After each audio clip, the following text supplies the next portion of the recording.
Bonjour à tous et à toutes et bienvenue sur cette vidéo sur la chaîne YouTube d'Excalibur Montpellier. Aujourd'hui, nous vous présentons une sélection coup de cœur des jeux faits pour jouer à deux.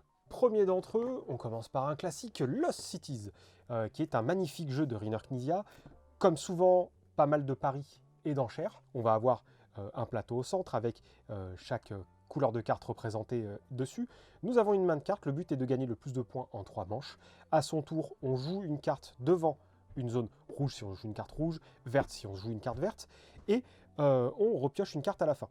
L'autre choix possible est de défausser la carte qu'on veut jouer. Il faut jouer dans l'ordre décroissant, donc de la plus haute à la plus petite, et si jamais on se retrouve avec plus de 20 points sur chaque zone, nous gagnons des points positifs, et si jamais on se retrouve avec moins de 20 points, nous perdons des points. Sachant qu'il est possible de jouer des cartes paris au début pour doubler, tripler, quadrupler votre mise si vous le souhaitez. À la fin de chaque manche, on fait simplement le compte et au bout des 3 manches, celui ou celle qui a le plus de points a gagné. Donc vraiment peu de matériel, mais une très grosse dimension bluff, très simple à prendre en main, vraiment un excellent jeu qu'on adore présenter au magasin Excalibur. On commence par un petit nouveau sur le marché des jeux à deux, La Marche du Crabe, qui est l'excellentissime jeu de chez Hopla, qu'on adore tous et toutes au magasin. D'ailleurs, nous avons fait une petite vidéo qui apparaît dans une fiche. Alors je crois que ça apparaît dans la mauvaise direction, donc je pointe les deux doigts dans les deux directions. Bien voilà, un jeu de placement de cartes coopératif vraiment excellent, qui est superbement bien fait, un jeu coopératif et à communication limitée, ce que personnellement j'adore. Bref, 11 modes de jeu, dont le premier, qui est celui que je vous conseille de jouer 4, 5, 6 fois, histoire de vous mettre en jambes, et puis d'explorer par la suite les autres modes de jeu. Ça se joue vraiment en très peu de temps, c'est très facile, et il y a vraiment une patte, et on insiste dessus, c'est fabriqué en France, ce qui est du plus bel effet. Un classique, un ponte des jeux à deux, un mastodonte en la matière, je veux bien sûr parler de Mr. Jack de Bruno Catala, qui est un jeu à deux qui peut vous donner quelques directions si vous souhaitez aller vers un jeu un peu asymétrique, entre guillemets, même si le fonctionnement est le même, c'est juste que le mode de réflexion est différent d'un joueur à l'autre ou d'une joueuse à l'autre. Alors c'est très simple, on joue soit le détective, soit Jack l'éventreur, qui doit se faufiler par l'un des 4 accès qui mènent en dehors de ce quartier qui est quadrillé par la police. 2 des 4 accès sont, pour le préciser, toujours bouchés. Le principe est très simple, Jack est l'un des 8 personnages qui est présent sur la zone de jeu, grâce à une carte qu'il pioche au début de la partie. À chaque manche, on va jouer en 8 manches maximum, chaque personne va jouer 4 personnages. Pour jouer un personnage, c'est très simple, on le déplace de 3 cases et on active son effet. Ça peut être de traverser les égouts, de bouger un autre personnage, de bouger les barrages de police, d'éteindre ou d'allumer les lampadaires. À la fin de la manche, le détective pose une question à Jack qui doit répondre par la vérité. Il y a alors 2 choix possibles. Le détective peut poser la question « Es-tu dans la lumière ?» ou « Es-tu dans l'ombre ?» Et selon le placement de tel ou tel personnage à l'ombre ou à la lumière d'un lampadaire, on les retourne sur une face légèrement blanchie pour essayer de déduire qui serait Jack. Si Jack s'enfuit avant la 8e manche, c'est gagné pour lui. Si le détective lui tombe dessus en le désignant comme Jack l'éventreur avant la fin de la 8e manche, c'est gagné pour lui. Il est conseillé d'y jouer 2 fois, voilà, simplement, pour alterner le rôle, car jouer Jack l'éventreur est un petit peu plus difficile. Allez, on enchaîne avec aussi un petit nouveau. On va faire une petite alternance entre des classiques et des nouveaux. L'excellentissime et l'incroyable Roméo et Juliette. Un jeu à 2 coopératif, là aussi, qui vous permettra de revivre l'histoire de Roméo et Juliette en, espérons-le, un peu moins tragique. Un excellent jeu de chez Silex qui va se jouer sur des parties d'environ 30-45 minutes selon le mode de jeu que vous aurez. Ça va être un subtil jeu de placement où il va falloir que vos personnages se retrouvent globalement à la fin d'une manche sur la même zone sans la présence d'autres membres de la famille Capulet ou Montaigu, sachant que ces derniers déclenchent des points de haine qu'il ne faut surtout pas voir descendre au plus bas possible de la jauge s'ils se trouvent sur la même place, sachant que le frère Laurent est un pion neutre qui va pouvoir calmer les tensions, et on a l'allégorie de la haine qui va mettre un peu le bazar dans tout ça. Donc on a plusieurs règles qui vont s'ajouter d'une partie à l'autre, mais qui vont aussi rajouter des règles au sein de la partie qui vont vous faire activer les lieux et leurs pouvoirs différemment, ou vont faire jouer des cartes différemment, ou déplacer les pions différemment. Bref, on vous le recommande, c'est tout juste excellentissime. Voilà. Enfin, en même temps, il ne serait pas dans cette sélection s'il ne l'était pas. Alors là, ok, je triche, je sors de boîte. C'est Shoten Toten et Shoten Toten 2, qui ont globalement le même fonctionnement de jeu.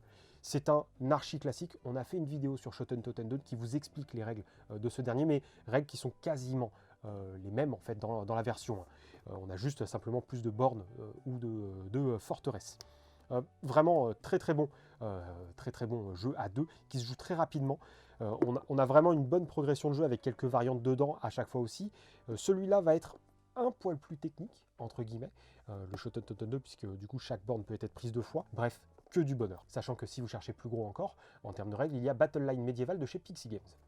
Bon, je vous avoue que nous n'aurions pas pu faire une vidéo sur les jeux à deux sans le mastodonte, le célèbre Seven Wonders Duel, un jeu de Bruno Catala et d'Antoine Boza, qui est la version 2 joueurs du célèbre jeu multijoueur de chez Repro Productions, qui va vous permettre de faire des parties. Alors là, on est plus sur un jeu de stratégie, de construction, avec une pseudo-gestion de ressources. Vraiment très très bon. Les parties se renouvellent très très bien. On a le même esprit que Seven Wonders. On a donc des cartes qui sont au centre, qu'on va pouvoir acheter à tour de rôle pour les faire compléter notre cité en matière de ressources. Le tour de jeu est très très simple à Seven Wonders Duel. On va avoir le choix entre prendre une carte de la pyramide, car on les place en pyramide au début de la partie. Il faut prendre une carte qui est révélée et disponible, donc il n'a rien au-dessus d'elle. À ce moment-là, quand on la prend, on a trois choix. Soit on la jette pour gagner de l'argent, soit on la garde devant nous en payant son coût en pièces et ou en ressources pour gagner son effet en points de victoire, en ressources, en argent. Soit on la sacrifie pour construire une merveille qui, si vous avez la bonne combinaison de ressources, vous permet de gagner des points de victoire, des points militaires, des points scientifiques, des ressources, de l'or, etc. On joue en 3 grandes manches et à la fin, il faudra gagner le plus de points de victoire pour l'emporter. On peut gagner au point à la 3e manche, bien sûr, mais on peut aussi gagner par une victoire militaire. Chaque fois que vous jouerez des cartes boucliers, vous avancerez d'autant sur la piste qui est située ici. On la met entre les deux personnes qui jouent. Si j'arrive au bout de la piste de conquête, je peux mettre fin à la partie immédiatement. Et il y a aussi la victoire scientifique qui apparaît grâce à ces cartes vertes. Il y a un symbole scientifique dessus. Si vous en avez 6 différents sur votre zone de jeu, vous gagnez la partie. Bref, un jeu d'une profondeur incroyable, qui a déjà 2 extensions, donc Panthéon et Agora, mais qui n'a pas besoin de ça pour jouer un bon moment sans épuisement. Il nous reste 3 boîtes pour cette sélection et Uwe Rosenberg fait bien sûr partie de cette sélection avec Patchwork, un jeu où on va jouer un peu à la façon d'un Tetris, qui se fait à deux aussi également, qui est édité chez Funforge. L'idée est très simple, on va avoir un plateau central qui va servir de course plus ou moins, on va déplacer nos pions tour à tour dessus pour gagner des points qui vont nous permettre d'acheter des éléments de vêtements pour faire son patchwork, et devant soi on a un carré qui va comporter les tuiles qu'on aura récupérées. À son tour, en fait, on va déplacer d'un certain nombre de cases notre pion sur le plateau central, et sachant que c'est la dernière personne qui commence. Donc si je suis en dernière position sur la piste de course, eh bien je joue, en fait. Et tant que c'est le cas, je continue à jouer. Dès que je dépasse mon adversaire, ça sera à cette personne de jouer après mon tour de jeu. Et dès que j'ai suffisamment de boutons, qui représentent la monnaie du jeu, je vais pouvoir acheter une pièce et la placer sur mon plateau. Et il faut remplir le plus de cases possible pour avoir le plus de points représentés sous ces boutons, donc, pour gagner la partie et l'emporter sur son adversaire.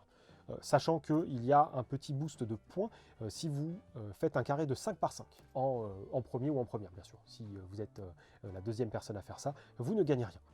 Voilà, donc très orienté casse-tête, assez chaleureux, assez joyeux à voir au niveau du matériel. Bref, très facile, je vous recommande ardemment ce jeu-là. Avant-dernier jeu de cette sélection, Jaipur, de chez Space Cowboys. Un excellent jeu axé sur la prise de risque, axé sur un style très proche des 7 familles, mais en un peu plus complexe, vous verrez. Alors c'est très simple, on va avoir des cartes rangées en ligne devant nous, et nous avons une main de cartes, chacun et chacune. À mon tour, j'ai plusieurs choix. Vous pouvez soit prendre une carte au marché, donc cette fameuse ligne centrale, soit troquer X cartes contre X cartes, donc X cartes de votre main contre X cartes du marché, donc 3 contre 3 ou 5 contre 5, ou alors vous pouvez prendre tous les chameaux du marché qui sont des cartes neutres. L'autre façon de jouer est de défausser des cartes. C'est comme ça que vous gagnez des points en fait. Vous allez pouvoir défausser un certain nombre de cartes d'une seule couleur. Donc si possible, si vous avez le plus grand nombre de cartes, c'est le moment de le faire, et vous récupérez un nombre de jetons correspondant au nombre de cartes de telle couleur que vous aurez lâché, sachant que les chiffres indiqués sur les jetons vous rapportent des points de victoire. Et vous gagnez un petit bonus si vous êtes le premier ou la première à faire ça. À la fin d'une manche, si vous avez le plus de points, vous remportez cette manche. Donc, très basé sur, comme je vous disais, la prise de risque, le pari de ce que peut avoir l'adversaire, essayer de jouer la montre ou au contraire de le presser pour faire une erreur. Très bien pour jouer en vacances, à la maison, au bureau, à une pause repas. Ça se joue partout et le matos est très qualitatif. Mais bon, on commence à avoir l'habitude chez les Space Cowboys. Et j'arrive au dernier jeu de cette sélection dont le titre est un acronyme RRR. Royauté versus religion égale révolution. Un excellent jeu localisé en version française par Ighiari, qui est notamment l'éditeur qui a produit Onitama et son extension, et aussi l'incroyable Intrigue, qui est un jeu que je vous recommande, mais qui n'est pas fait pour deux. Donc ça sera l'objet d'une autre vidéo. Un jeu abstrait de placement de tuiles, très simple, comme à Jaipur, ça se fait au meilleur des 3 manches. Si vous avez gagné 2 manches dans la partie, vous remportez la partie. L'idée, c'est qu'on a un plateau composé de 9 cases. Vous avez 7 tuiles devant vous et on a 5 tuiles neutres du côté droit ou gauche du plateau. Les adversaires ont la même carte, seule la couleur diffère. Le principe du jeu est très simple.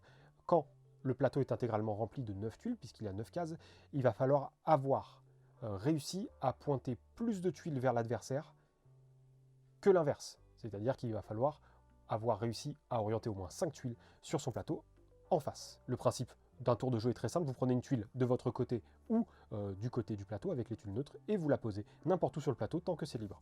Après, vous appliquez le pouvoir. Alors, comme vous vous en doutez, le pouvoir implique beaucoup de retournements de tuiles. On va pouvoir retourner X tuiles en diagonale, orthogonalement, où on va pouvoir détruire des tuiles ou les défausser et les récupérer dans sa zone, ou alors protéger des tuiles en diagonale ou orthogonalement placées par rapport à votre carte d'effets venant de chez l'adversaire.